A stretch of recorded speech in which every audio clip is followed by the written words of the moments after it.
आज की कथा का आज ज्येष्ठ मास महात्म में आप रसपान करेंगे भगवान सूर्य के पूजन और वपन का विधान, द्वादश आदित्य के नाम और रथ सप्तमी व्रत की महिमा, साथ ही आप रसपान करेंगे सूर्य देव के रथ और उसके साथ भ्रमण करने वाले देवता नाग आदि के वर्णन के बारे में भी। इससे पहले के अध्याय में पूछे गए प्रश्न का आप सभी में से अधिकतर लोगों ने सही जवाब दिया था। Thank you so much comment करने के लिए। और आज के लिए आपका प्रश्न है कि भगवान श्री कृष्ण के शंख का नाम क्या है, जिसका उत्तर भी आपको कमेंट बॉक्स में देना है। तो अब रसपान कीजिए आज की कथा का। भगवान श्री कृष्ण ने कहा, सांप, अब मैं सूर्य के विशिष्ट अवसरों पर होने वाले व्रत उत्सव और पूजन की विधियों का वर्णन करता हूँ। उन्हें सुनो। किसी मास के शुक्ल पक्ष की सप्तमी ग्रहण या संक्रांति के एक दिन पहले एक बार हविष्य का भोजन कर सायंकाल के समय भली भांति आचमन आदि करके अरुण देव को प्रणाम करना चाहिए तथा सभी इंद्रियों को संयम में रखकर भगवान सूर्य का ध्यान कर रात्रि में जमीन पर कुश की शैया पर शयन करना चाहिए। दूसरे दिन प्रातः काल उठकर विधिपूर्वक स्नान संपन्न करके संध्या करें तथा पूर्वकथ मंत्रों खखलरी भगवान की पूजा करें। अग्नि को सूर्य ताप के रूप में समझकर वेदी बनाएं और संक्षेप में हवन तथा तर्पण करें। गायत्री मंत्र से प्रोशनों का शोधन कर दो, यानी कि शुद्धि कर दो कुओं की प्रदेश मात्र की एक पवित्री बनाए। फिर उस पवित्री से सभी वस्तुओं का पोषण करें, अर्थात शुद्ध करें। घी को अग्नि पर रखकर पिघला ले, उत्तर की ओर पात्र में उसे रख दे। फिर अग्नि में 3 बार घी डाले। स्रवा आदि का कुश के द्वारा परिमार्जन और संप्रोकन करके अग्नि में सूर्य देव की पूजा करें और दाहिने हाथ में स्रवा ग्रहण कर मूल मंत्र से हवन करें। मनोयोग पूर्वक मौन धारण कर सभी क्रियाएं संपन्न करनी चाहिए। पूर्णाहुति के बाद तर्पण करें। फिर ब्राह्मणों को उत्तम भोजन कराना चाहिए और यथाशक्ति उनको दक्षिणा भी देनी चाहिए। ऐसा करने से मनवांछित फल की प्राप्ति होती है। माघ मास की सप्तमी को वरुण नामक सूर्य की पूजा करें। इसी प्रकार क्रमशः फाल्गुन में सूर्य, चैत्र में विशाख में धाता, ज्येष्ठ में इंद्र, आषाढ़ में रवि, श्रावण में नव, भाद्रपद में यम, आश्विन में पर्जन्य, कार्तिक में त्वष्टा, मार्गशीर्ष में मित्र तथा पौष मास में विष्णु नामक सूर्य का अर्चन करें। इस विधि से 12 मासों में अलग अलग नामों से भगवान सूर्य की पूजा की जाती है। इस प्रकार श्रद्धा भक्ति पूर्वक एक दिन पूजा करने से वर्ष पर्यंत की गई पूजा का फल स्वतः ही प्राप्त हो जाता है। उपर्युक्त विधि से 1 वर्ष तक व्रत कर रत्न जट स्वर्ण का एक रथ बनवाएं, उसमें 7 घोड़े बनवाएं। रथ के बीच में सोने के कमल के ऊपर रत्नों के आभूषणों से अलंकृत सूर्य नारायण की सोने की मूर्ति की स्थापना करे। रथ के आगे उनके सारथी को बिठाए। फिर 12 ब्राह्मणों में से 12 महीनों के सूर्य की भावना कर 13वें मुख्य आचार्य को साक्षात सूर्य नारायण समझकर उनकी पूजा करें तथा उन्हें रथ, छत्र, भूमि, गौ आदि समर्पित करें। इसी प्रकार रत्नों के आभूषण, वस्त्र, दक्षिणा और एक घोड़ा उन 12 ब्राह्मणों को दे। फिर हाथ जोड़कर प्रार्थना करें कि हे ब्राह्मण देवताओं, इस सूर्य व्रत के उद्यापन करने के बाद यदि असमर्थतावश कभी सूर्य व्रत ना कर सकूं तो मुझे कोई दोष ना लगे। ब्राह्मणों के साथ आचार्य भी एवं अस्तु कहकर यजमान को आशीर्वाद दे और कहे, सूर्य भगवान तुम पर प्रसन्न हो, जिस मनोरथ की पूर्ति के लिए तुमने ये व्रत किया है और भगवान सूर्य की पूजा की है, वह तुम्हारा मनोरथ सिद्ध हो और भगवान सूर्य उसे पूरा करे। अब व्रत ना करने पर भी तुम्हें कोई दोष नहीं लगेगा। इस प्रकार आशीर्वाद प्राप्त कर दिनों, नेत्रहीनों तथा अनाथ को यथाशक्ति भोजन कराएं और ब्राह्मणों को भोजन कराकर दक्षिणा देकर व्रत की समाप्ति करें। जो व्यक्ति इस सप्तमी व्रत को 1 वर्ष तक करता है वह 100 योजन लंबे चौड़े देश का धार्मिक राजा होता है और इस व्रत के फल से 100 वर्षों से भी अधिक निष्क राज्य करता है। जो स्त्री व्रत को करती है वह राजपत्नी होती है, अर्थात रानी होती है।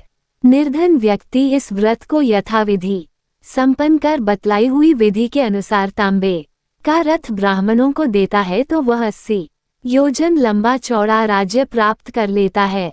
इसी प्रकार आटे का रथ बनवाकर दान करने वाला 60 योजन विस्तृत राज्य प्राप्त करता है। वह चिरायु निरोग और सुखी रहता है। इस व्रत को करने से पुरुष एक कल्प तक सूर्यलोक में निवास करने के बाद राजा होता है। यदि कोई व्यक्ति भगवान सूर्य की मानसिक आराधना भी करता है तो वह भी समस्त आदि व्याधियों से रहित होकर सुखपूर्वक जीवन बिताता है। जिस प्रकार भगवान सूर्य को कोहरा स्पर्श नहीं कर पाता, उसी प्रकार मानसिक पूजा करने वाले साधक को किसी प्रकार की आपत्तियां स्पर्श नहीं कर पाती।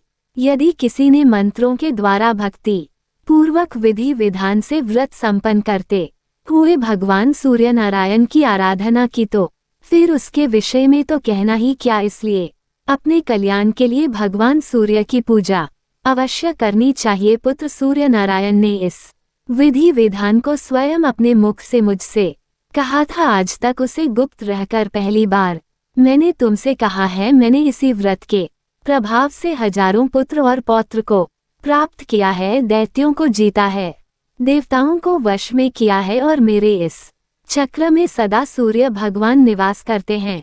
नहीं तो इस चक्र में भला इतना तेज कैसे होता। यही कारण है कि सूर्य नारायण का नित्य जप ध्यान पूजन आदि करने से मैं जगत का पूजी हूँ। बस तुम भी मन वाणी और कर्म से सूर्य नारायण की आराधना करो। ऐसा करने से तुम्हें विविध सुख प्राप्त होंगे। जो पुरुष भक्ति भाव पूर्वक इस विधान को सुनता है वह भी पुत्र पौत्र आरोग्य और लक्ष्मी को प्राप्त करता है और सूर्यलोक को भी प्राप्त हो जाता है। तब भगवान कृष्ण कहने लगे, माघ मास के शुक्ल पक्ष की पंचमी तिथि को एक भुक्त व्रत और षष्ठी को नक्त व्रत करना चाहिए। कुछ लोग सप्तमी में उपवास करना चाहते हैं और कुछ विद्वान षष्ठी में उपवास और सप्तमी तिथि में पारण करने का विधान बताते हैं। इस प्रकार अनेकों मत इस बारे में है। वस्तुतः षष्ठी को उपवास कर भगवान सूर्यनारायण की पूजा करनी चाहिए।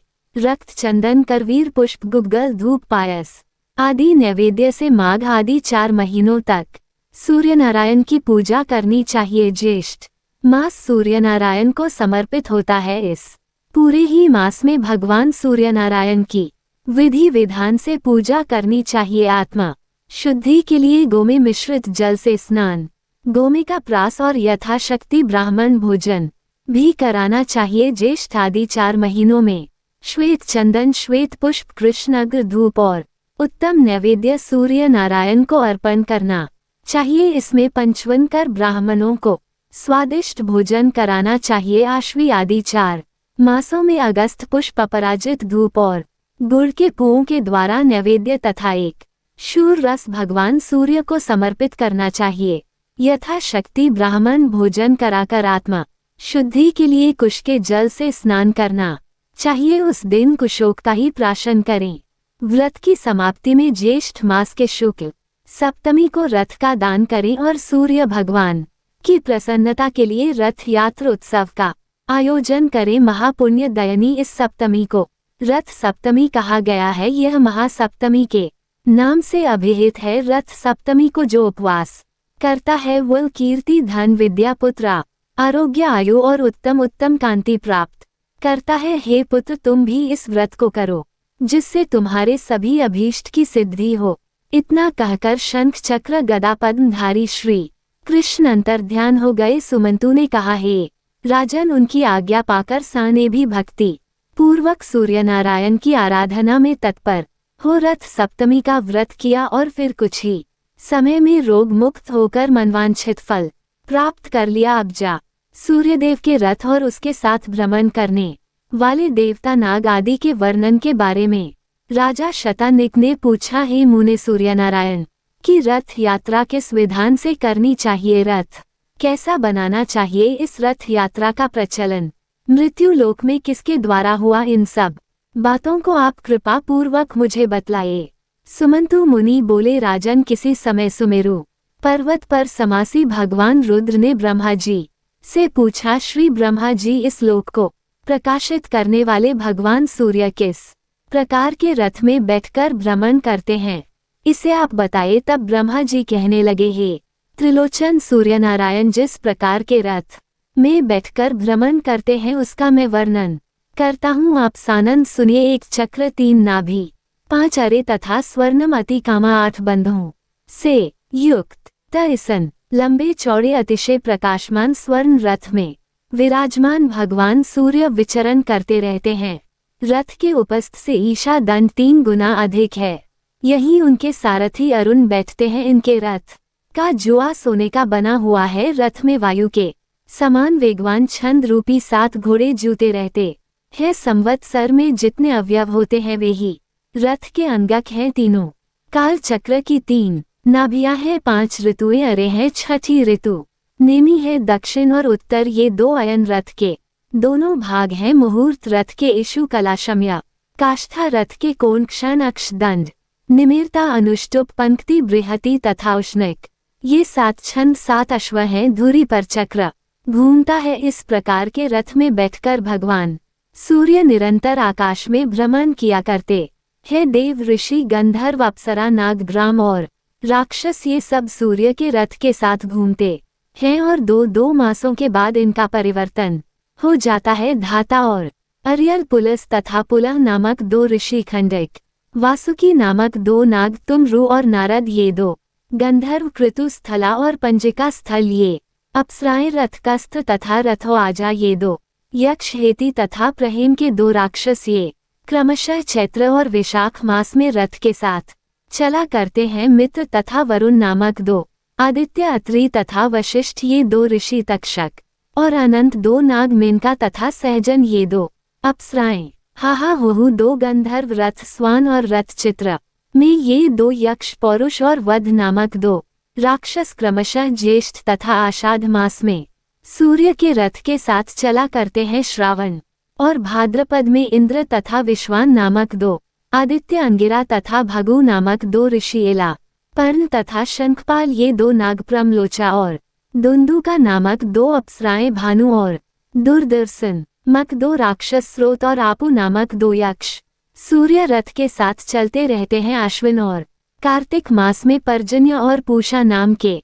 2 आदित्य भारद्वाज और गौतम नामक 2 ऋषि चित्रसेन तथा वसु रुचि नामक 2 गंधर्व विश्वची तथा घृताची नाम की 2 अप्सराएं रावत और धनंजय नामक 2 नाग और सेनाज था सुषेन नामक 2 यक्षाप और वात नामक 2 राक्षस सूर्यर्थ के साथ चला करते हैं।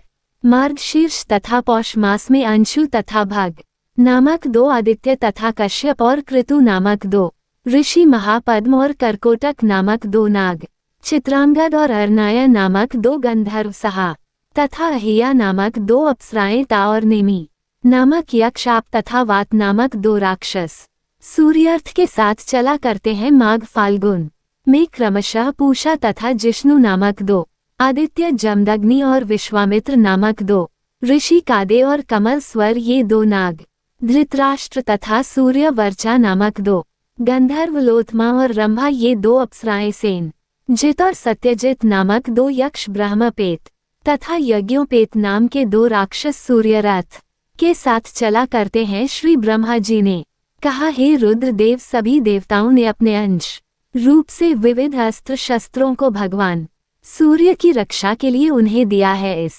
प्रकार सभी देवता उनके रथ के साथ साथ भ्रमण करते रहते हैं। ऐसा कोई भी देवता नहीं है जो रथ के पीछे ना चले। इस सर्व देवमी सूर्य नारायण के मंडल को ब्रह्मवेता, ब्रह्म रूप याज्ञिक यज्ञ स्वरूप भगवत भक्त, विष्णु स्वरूप तथा शैव शिव स्वरूप मानते हैं। ये स्थाना अभिमानी देवगण अपने तेज से भगवान सूर्य को आप्लावित करते रहते हैं।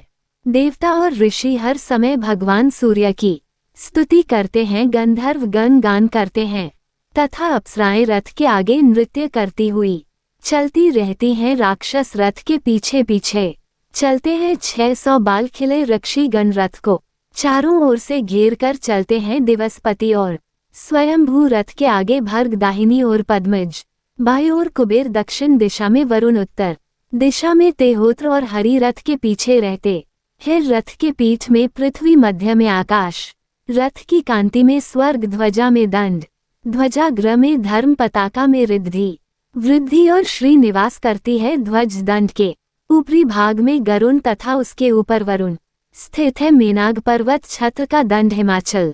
छत्र होकर सूर्य के साथ रहते हैं इन देवताओं का बल तप तेज योग और तत्व जैसा है वैसे ही सूर्यदेव तपते हैं, यही देवगण तपते हैं बरसते हैं, सृष्टि का पालन पोषण करते हैं, जीवों के अशुभ कर्म को निवृत्त करते हैं, प्रजा को आनंद देते हैं और सभी प्राणियों की रक्षा के लिए भगवान सूर्य के साथ भ्रमण करते रहते हैं। अपनी किरणों से चंद्रमा की वृद्धि कर सूर्य भगवान देवताओं का पोषण करते हैं। शुक्ल पक्ष में सूर्य किरणों से चंद्रमा की क्रमश वृद्धि होती है और कृष्ण पक्ष में देवगण उसका पान करते हैं। अपनी किरणों से पृथ्वी का रस पान कर सूर्य नारायण वर्षा करते हैं। इस वर्षा से सभी औषधियां उत्पन्न होती हैं तथा अनेक प्रकार के अन्न भी उत्पन्न होते हैं, जिससे पितरों और मनुष्यों को तृप्ति होती है। एक चक्र वाले रथ में भगवान सूर्य नारायण बैठकर एक अहोरात्र में 7 द्वीप और समुद्रों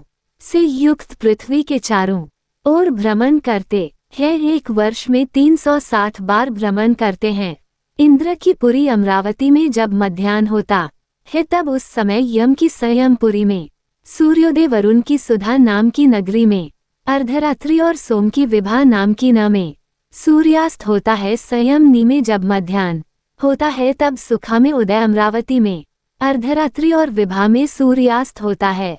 सुखा में जब मध्याह्न होता है उस समय विभ में उदय अमरावती में आधी रात और संयमनी में सूर्यास्त होता है। इस प्रकार मेरु पर्वत की प्रदक्षिणा करते हुए भगवान सूर्य का उदय और अस्तु का करता है। प्रभात से मध्याह्न तक सूर्य की किरणों की वृद्धि और मध्याह्न से अस्त तक ह्रास होता है। जहाँ सूर्योदय होता है वो पूर्व दिशा और जहाँ अस्त होता है वो पश्चिम दिशा है। एक मुहूर्त में भूमि का 30वां भाग सूर्य लांघ जाते हैं। सूर्य भगवान के उदय होते ही प्रतिदिन इंद्र पूजा करते हैं। मध्याह्न में यमराज, अस्त के समय वरुण और अर्धरात्रि में सोम पूजन करते हैं। विष्णु शिव रुद्र ब्रह्मा अग्नि। वीडियो अच्छी लगे तो वीडियो को लाइक सब्सक्राइब कीजिए।